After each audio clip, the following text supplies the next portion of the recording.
ketika saya pada saat beraurat misalnya, saya ada bisikan yang memberikan apa, arahan-arahan ya. Ada juga mungkin yang saya diperlihatkan ini, perlihatkan ini.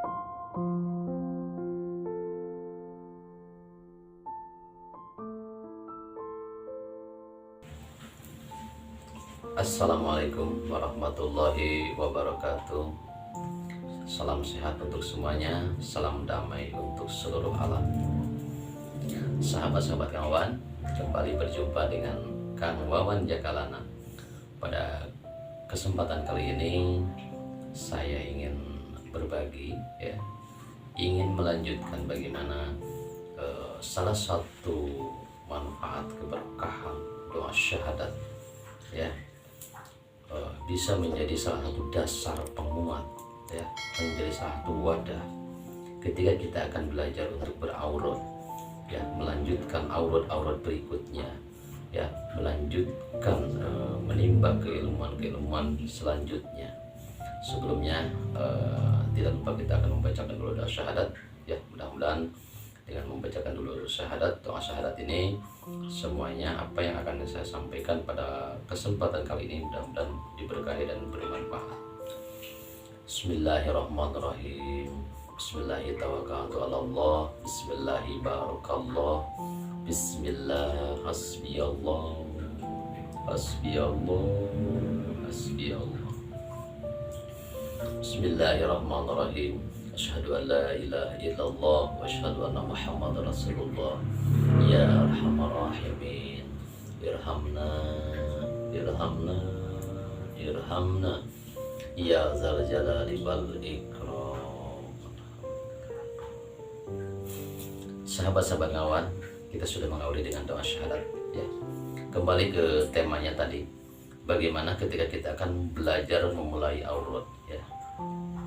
Salah satunya adalah dasari dulu ya, kuatkan dulu kita dengan doa syahadat ya. Karena ketika kita dikuatkan dengan doa syahadat, insya Allah hal-hal yang mungkin dalam kita melanjutkan aurat-aurat berikutnya, setidaknya kita sudah ada wadah, sudah terlindungi ya, dengan dikuatkannya ketauhidan, dan kita makin dicintakan kepada Rasul dan minta rahman rahim dan disayang oleh Allah. Jadi doa syahadat ini bisa menjadi salah satu ya pembuka ya, atau kita bacakan sebelum melanjutkan aurat-aurat berikutnya. Sahabat-sahabat Kang Wawan ya, apa yang saya akan sampaikan pada malam hari ini berdasarkan memang pengalaman saya pribadi ya. Ketika kita ingin belajar beraurat ya, ada beberapa hal, saya katakan ada 3 hal ya. Satu, ketika kita ingin belajar beraurat ya, niat ya, meluruskan niat bahwasanya kita ingin belajar beraurat itu ingin belajar berzikir, selalu mengingat Allah antara lidah, hati dengan pikiran kita. Yang kedua, kalau ada hal-hal yang dalam perjalanan beraurat itu ya, ada hal aneh ya, jangan dihiraukan. Yang ketiga ya, ketika kita sudah selesai lalu banyak hal yang kita lalui dapatkan ya, jangan lupa konsultasikan dengan guru-guru kita, dengan yang memberikan ijazah aurat itu ya. Nah, kita akan bahas dulu yang pertama. Ketika kita ingin belajar beraurat, yuk kita belajar dulu dari hal yang tidak memberatkan. Artinya belajar beraurat itu jangan banyak-banyak dulu ya.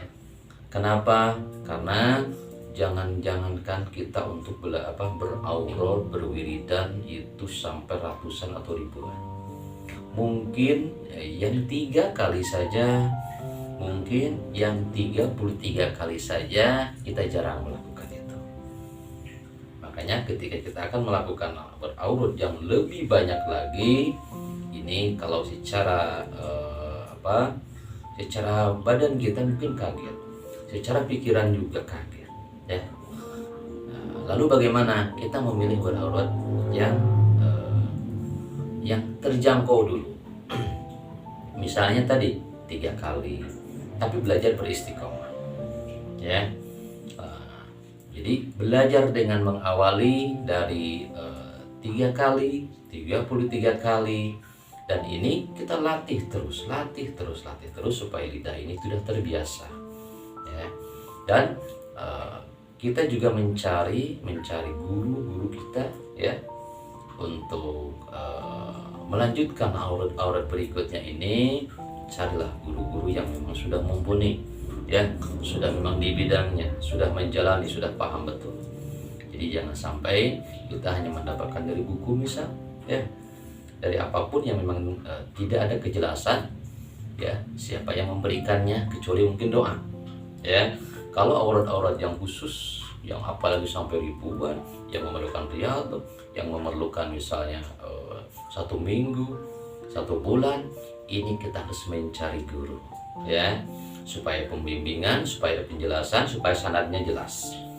Ini mungkin tips yang pertama. Yang kedua tadi, ketika kita memang sudah belajar dari yang yang minimal tadi, yang hanya 3 kali, 11 kali, 17 kali, lalu melanjutkan ke yang lebih dalam lagi, lebih banyak lagi berauratnya. Dalam perjalanan auratnya tadi, ya, kita jangan menghiraukan ketika ada tadi, ya, bisikan, penglihatan, ataupun tadi, ya, katakanlah kita menjadi akan diberitahu sesuatu, ya. Karena apa? Karena ini hanya sebagai ujian, hanya sebagai godaan, hanya sebagai pengganggu saja, ya. Fokus saja kita kepada niat kita ingin melatih diri, dan juga tidak harus menghiraukan, ya, tidak harus menghiraukan hal-hal tersebut. Justru jangan kebalik. Makanya kita bisa menyampaikan. Dan yang ketiga tadi adalah selalu kita berkonsultasi dengan guru kita ketika ada hal-hal apa yang terjadi dalam perjalanan aurat kita, ya, supaya memang aurat kita, perjalanan kita ini ada bimbingan dari siapa? Dari guru kita, ya. Jangan sampai ketika kita melakukan beraurat ada hal-hal yang aneh. Kenapa saya katakan aneh? Mungkin sahabat-sahabat ngawan banyak yang merasakan hal seperti itu, ya. Adanya suara-suara, mohon maaf, ya, bisikan yang memberikan terbuainya kita, ya. Lalu misalnya kita kok bisa melihat, kadang mungkin bisa berkomunikasi, ya, ataupun ada ada petunjuk-petunjuk yang menyebabkan tadi kok ini ada apa, akan ada gini. Ini kalau kita tidak dikuatkan dulu ketauhidan, tidak berkonsultasi dengan guru kita, ya, mohon maaf, nanti kita akan terbawa hal-hal yang naudzubillah tadi, ya, karena kita tidak tahu siapa yang berbisik, ya. Kita juga tidak tahu apa yang kita lihat, dan kita juga tidak tahu siapa yang memberikan petunjuk pada saat kita beraurat itu, ya, karena semuanya hanya gaib, ya. Karena bisa saja mungkin kan hal-hal gaib yang mengiringi kita ketika beraurat, kita ketika beribadah itu kan banyak yang mengganggu kita, ada syaitan, ada jin, bahkan mungkin yang mengiringi juga mungkin para malaikat. Dan ingat, ketiga-tiganya ini adalah tidak terlihat dan gaib. Dan apakah kita bisa membedakan ini, ya? Apakah kita bisa membedakan ini? Wallahu a'lam. Apakah itu dari jin, apakah itu dari setan, atau bahkan mungkin dari malaikat, dan dari Allah melalui malaikat, ya.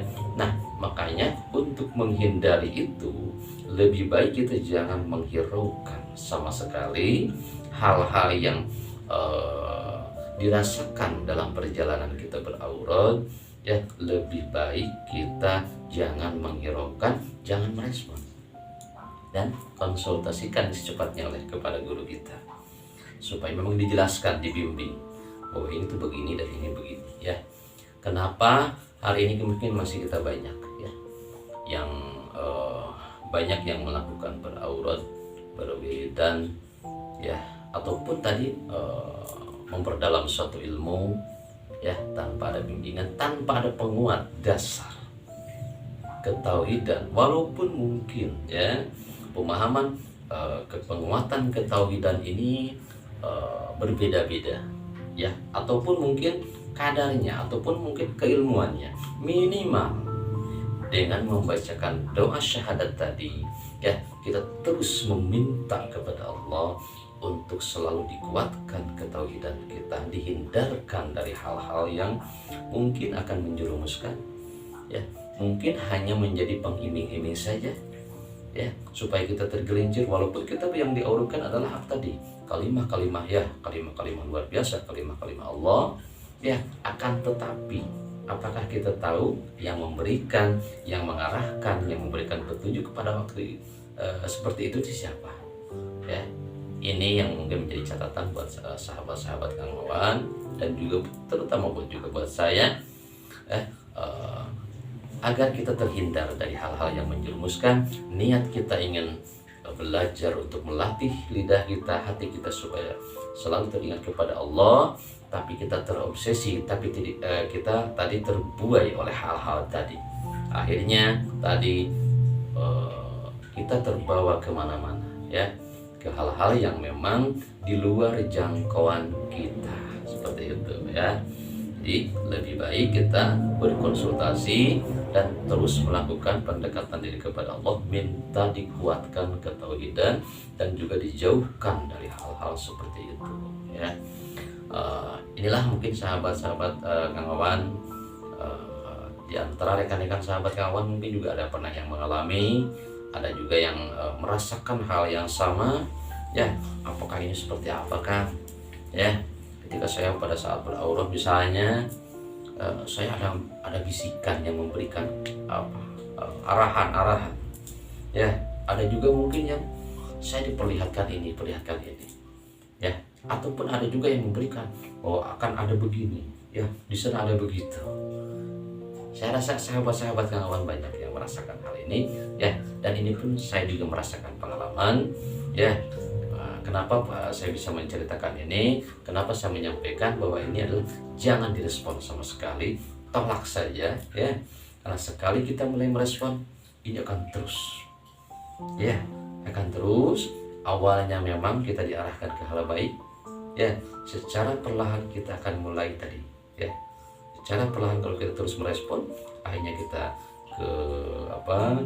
ke niatan aurat kita jadi mulai kita tidak terfokus, fokusnya kepada yang tadi, naudzubillah ya, akhirnya jadi kita tergelincir.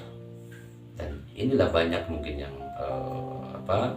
merasakan hal seperti ini ya, dirasa ini adalah satu ya, katakanlah keberkahan dari aurat ya, itu urusan Allah. Tapi ketika ada hal-hal seperti itu, kita jangan merespon ya, apalagi kita menyimpulkan, apalagi minimal kalau kita ada hal seperti itu, konsultasikan dengan jadi guru. Yang kedua juga tadi, jangan sampai karena kita mulai sudah direspon lalu diberikan pemahaman oleh hal-hal yang tadi diarahkan jadi ini dan itu, lalu kita pergunakan untuk orang lain. Wah, ini jangan ya, jangan, karena bersifatnya ketika hal gaib tadi ini belum ada yang pasti informasinya dari mana, bisa melihat apa, petunjuknya dari mana ya. Mohon maaf ya kepada sahabat-sahabat Kang Wawan ya, apabila apa yang saya sampaikan ini mungkin ya, kurang enak ya, ataupun misalnya justru sebaliknya karena saya rasa banyak sahabat-sahabat Kang Wawan yang merasakan hal-hal seperti ini ya. Jadi kita jaga kemurnian niatan kita untuk melatih diri kita, lidah kita ya kepada Allah. Salah satunya dengan bisa mengawali dengan doa syahadat dulu sebanyak 3 kali, minta dikuatkan ketika kita ingin belajar beraurat lebih banyak lagi. Allah lindungi ketauhidan saya, jauhkan dari hal-hal godaan yang seperti tadi. Mungkin pada kesempatan kali ini, konten kali ini saya berbagi ya, dan kalaupun ada hal-hal yang ingin ditanyakan oleh rekan-rekan sahabat, atau ingin berbagi dengan saya, ya monggo silahkan jangan lupa di like ya, komennya ya, ataupun masukannya ya, supaya memang saya juga akan ada feedback ya, dan ada juga koreksi juga buat saya ya, ataupun bisa datang ke tempat saya, monggo, untuk sahabat-sahabat kawan, untuk kita berngobrol, berkonsultasi sama-sama ya, saling berbagi. Karena apa? Yang seperti saya sampaikan tadi ini banyak ya, banyak. Monggo buat sahabat-sahabat, kalaupun ada yang ingin berbagi, bertanya, masukan, silahkan masukkan di kolom komen ya, supaya menjadi sebuah tadi masukan juga buat saya ya. Mohon maaf sekali lagi ya, pada kesempatan kali ini saya cukupkan sekian. Kita akan melanjutkan pembahasan lebih detail, lebih banyak lagi nanti di konten-konten berikutnya. Wabillahi taufiq wal hidayah. Wassalamualaikum warahmatullahi wabarakatuh.